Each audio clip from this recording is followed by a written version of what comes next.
Welcome to my video. I'm going to detail the way that you get the cooling function to function on a Valliant heat pump. There are two things you have to set up once you've put the blue chip into the Valliant heat pump. That's the wall unit and the SensoComfort. Right.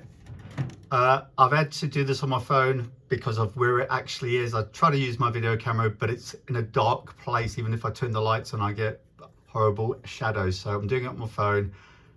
I hope it's not too wobbly. Right, I didn't know about the wall unit setup and I struggled with this for ages.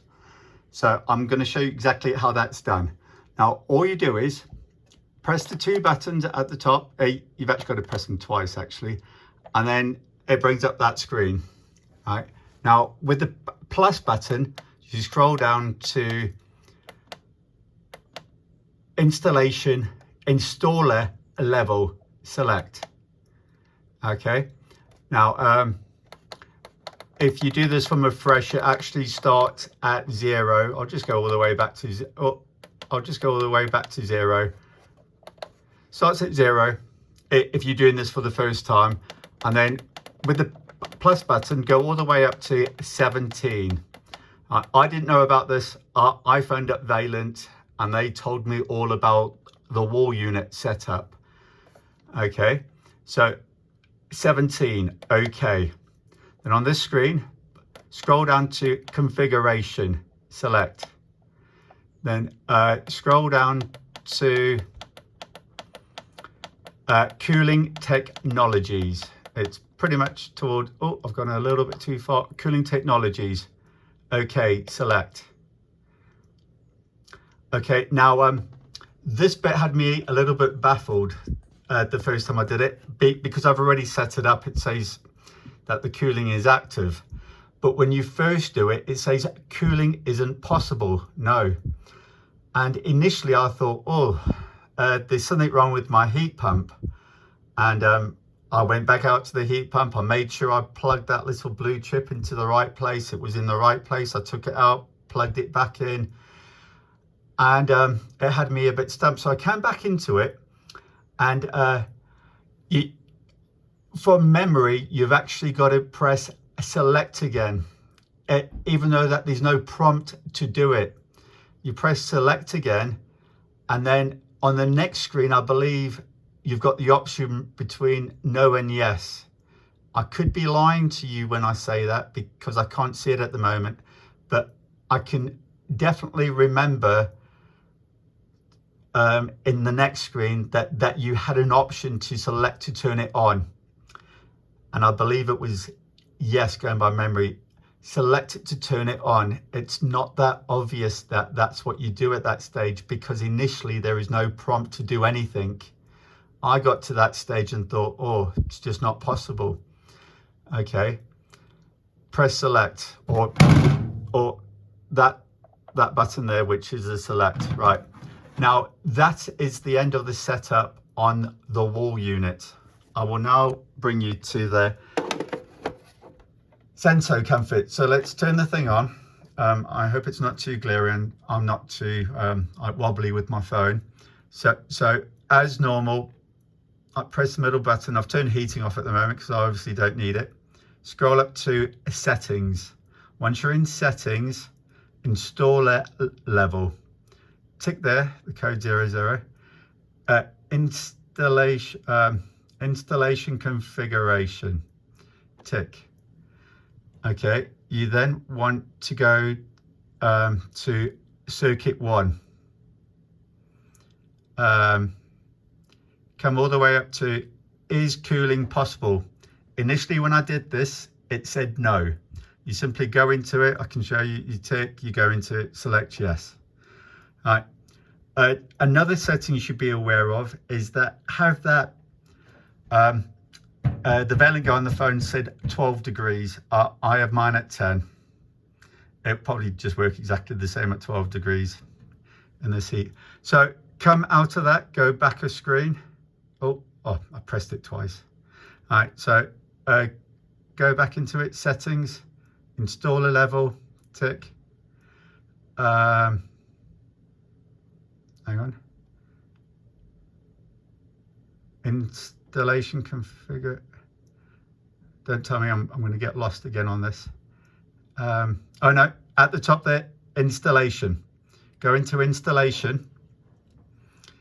There's a screen over there. Now, initially, it didn't say on my SensoComfort automatic cooling. Okay, that popped up afterwards. I'll just show you. I'll first go into what I was going to show you originally. Go into ESCO, go into there, and just ensure that the cooling function is not in the off position. Okay. I just have it in that setting there. The heat pump plus the backup heater is off, but you could have it as the top one or the second one or the third one. I just have it as that one and it will work absolutely fine. So I'm just going to tick that. And then, as I was saying, after I did that and after a while, I noticed that setting over there, automatic cooling. Now, I'm just going to go into that. I'm pretty sure to start with, it was actually deactivated. So I went into it, apologies for the shakes. I went back into it and I activated it even. So I'm just going to do that again. I'm just going to come out that completely. So then, as you normally do to turn your heating on, you just go into control, into zone 1. I'll just show you this very quickly. If you want to turn it on for a prolonged period of time, I did it to start with, and then it got a bit boring. But if you want it on for a prolonged period of time, you can put a date in there and it will run per those dates. Okay, but I'm just going to come out of that and I'm just going to go into it as if I was going to put my heating on as normal. Now you notice that the cooling is there.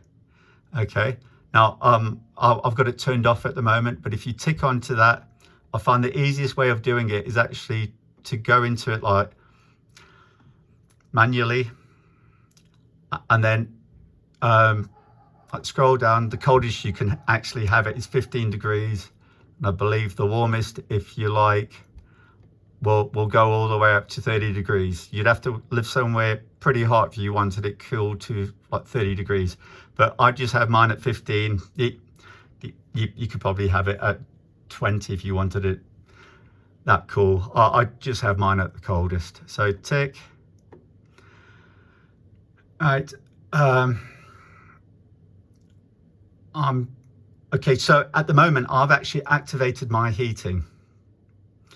I'm just going to take you back to the other unit. I've just got to come out of that completely, and I'm just going to come to the main screen. Oh, I went too far. Hang on, back again. Right, now because I've turned my heating on, you will notice that snowflake symbol over there. That's what you want. You want the snowflake symbol, and that is an indication that your heating, that your cooling function is turned on. If you're in doubt still, you could go out to the heat pump and just see if the fan's turning. But you could also go into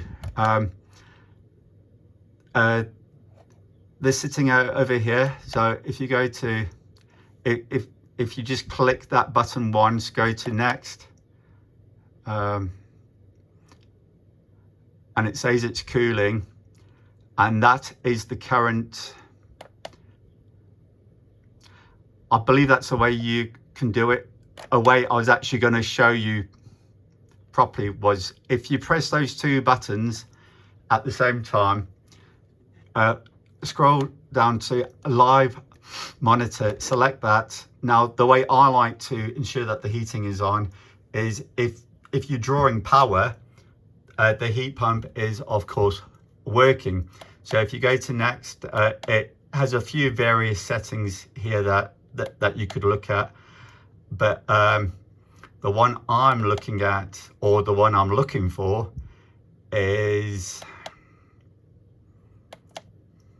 it will come up in a second. I'll know it when I see it. Come on, hurry up. Electrical power consumption, and at the moment the heat pump is drawing 1 kilowatt.